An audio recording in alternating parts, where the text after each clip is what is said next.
Welcome. I am Leo Lefebure from Georgetown University, and I'm a trustee emeritus of the Council for a Parliament of the World's Religions. And I'm delighted to be part of this project on Buddhist-Catholic Dialogue with regard to the environment. And I'm very pleased today to welcome Kathy Lin. She is a doctoral candidate in our program on religious pluralism at Georgetown University. And her research focuses on theories and methods in religion with a view to exploring what are the marks of a good Buddhist environmentalist. And so I'd like to begin our conversation by asking Kathy to share some of your findings in this research. Thank you, Professor Lefebure. Yeah, so yes, as you mentioned, my work does deal with Buddhist environmentalism. I theorize religious change by looking historically. So first at the moment when Buddhism entered China in its uptake between the 4th and 6th centuries AD, and comparing that to Buddhism's entry into the West, of course, starting in the 19th century and leading into the examples of Buddhist environmentalism in the 20th that I explore, and of course, that continue in an ongoing way in the present. So in looking historically and genealogically, I've identified 3 marks as to what I think a good Buddhist environmentalist might look like. So these are forward-looking kind of attributes and features as to a shape of what we might aspire to become. So these 3 marks are as follows. So 1, a Buddhist environmentalist has an understanding of Paticca-Samuppada. And so that would be glossed as codependent arising or as interdependence. And my elaboration on that is that in today's complex global world, Paticca-Samuppada really does need to have an account of that middle layer of social life in between the individual as like a singular person and society as a total collective whole. So that would be our norms, conventions, institutions, our ways and means of political economy, for instance, and the like. So that's the first mark. The second mark of what I think a Buddhist environmentalist might be is that he or she naturalizes ethics and naturalizes normativity. So that will be a hotly contested conversation with regard to how exactly that goes. But what I broadly mean here is that the human is put within an animal continuum and in a natural historical frame. And so on this account, there's no clear and bright dividing line that separates the human animal from all the rest with regard to being worthy of moral consideration, moral thought, and the like. So that's the second mark. And the third mark that I've identified is that a Buddhist environmentalist is oriented toward the cessation of suffering. So per mark 2 above, that will be in relation to both human and non-human animal life. So that's a tall order, I know. So those are the 3 marks that I've identified with regard to what a Buddhist environmentalist might be like. And I'm curious what you think from where you sit. Well, thank you very much, Kathy. This is very helpful.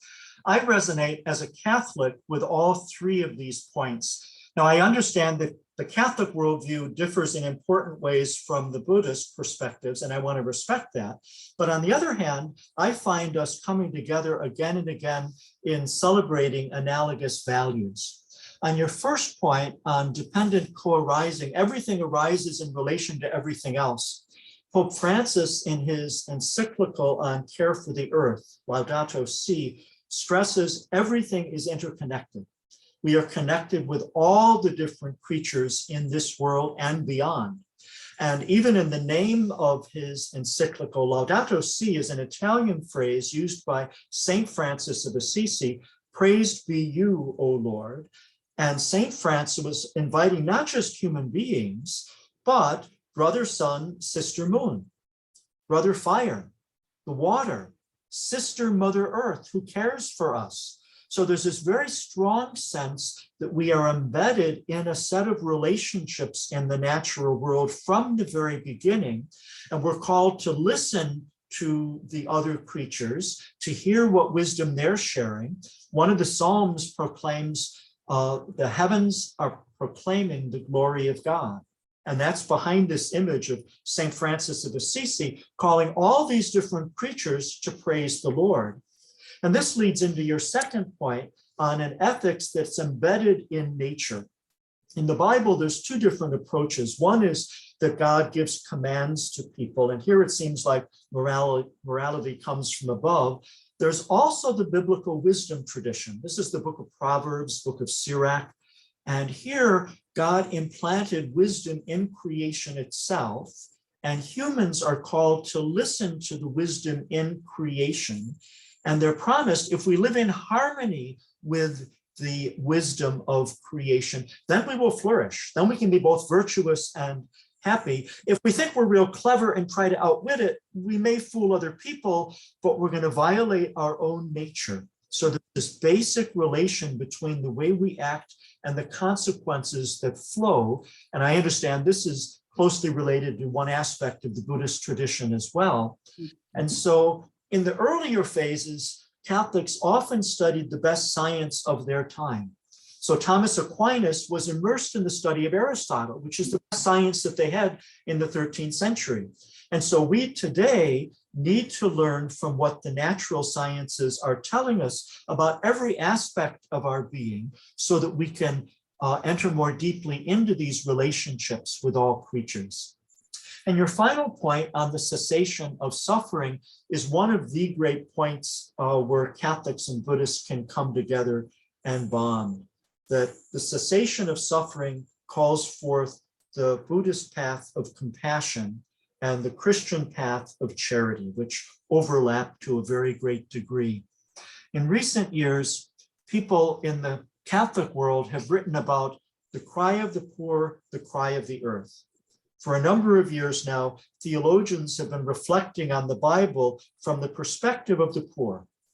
And in the last 30 years or so, people have combined this reading the Bible from the perspective of the poor with also hearing the cry of the earth. The book of Job says at one point, ask the beasts and they will tell you.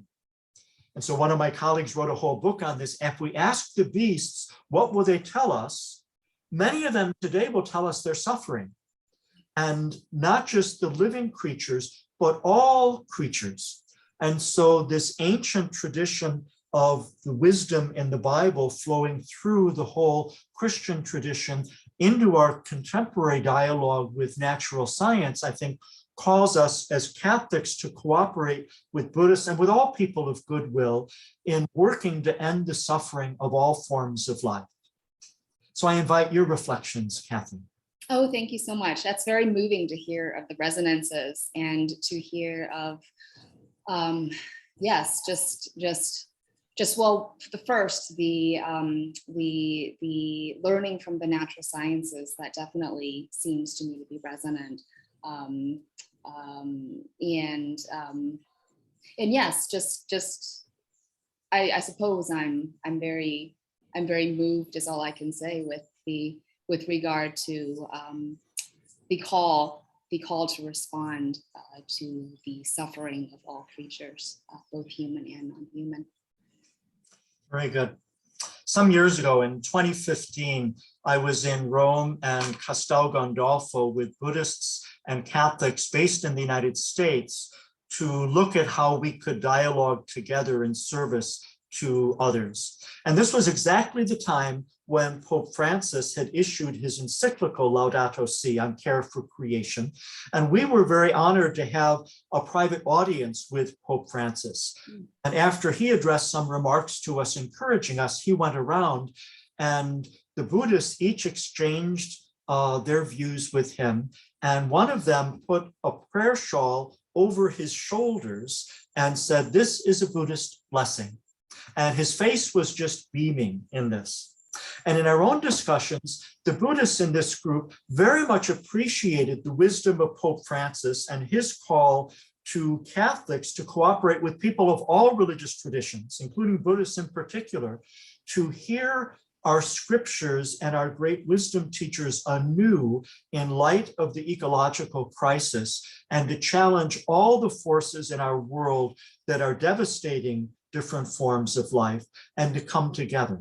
And in a sense, for me, it's a new form of Sangha, the ancient Buddhist practice of shaping a community. And in the New Testament, we hear of koinonia, community. And so in a sense, we have new forms of community, of Sangha, between Catholics and Buddhists, but ultimately with all the different forms of life on our planet and with all the beings in our universe. And so I want to thank you very much for being part of this conversation, Kathy. And again, I greet all of our listeners and hope these thoughts are helpful for you in your own deliberations.